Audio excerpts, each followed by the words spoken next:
TCS नाशिकमध्ये महिलांसाठी विषारी आणि भयावह वातावरण असं राष्ट्रीय महिला आयोगानं म्हटलंय।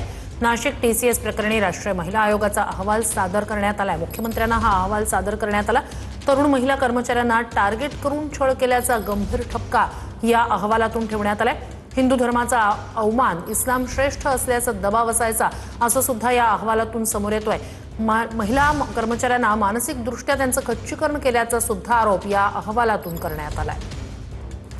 अधिक या सगळ्या संदर्भात जाणून घेऊया आपले प्रतिनिधी चंदन पूजाधिकारी यांच्याकडून। चंदन, या अहवालात नेमकं कोणकोणत्या मुद्द्यांकडे लक्ष वेधलंय?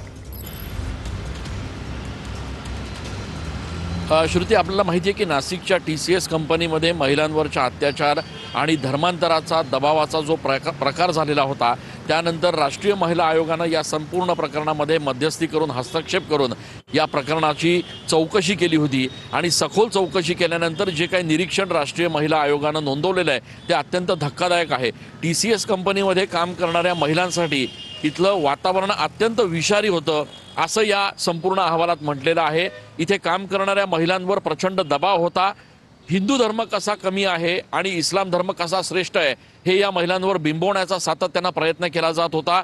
तुम्ही जर विरोध केला तर तुमची नोकरी जाईल, अशा पद्धतीची एक धमकी किंवा अशा पद्धतीचा एक दबाव इथल्या महिलांवर होता। सगळ्यात महत्त्वाचं श्रुती, या ठिकाणी पॉश अंतर्गत जो कायदा आहे त्या कायद्याचं उघड उल्लंघन झाल्याचं निरीक्षण जे आहे ते राष्ट्रीय महिला आयोगानं या ठिकाणी नोंदवलेलं आहे। सीसीटीव्ही लावलेले होते, मात्र अनेक ठिकाणी सीसीटीव्ही देखील बंद असल्याचं या संपूर्ण निरीक्षणात या ठिकाणी स्पष्ट करण्यात आलेलं आहे।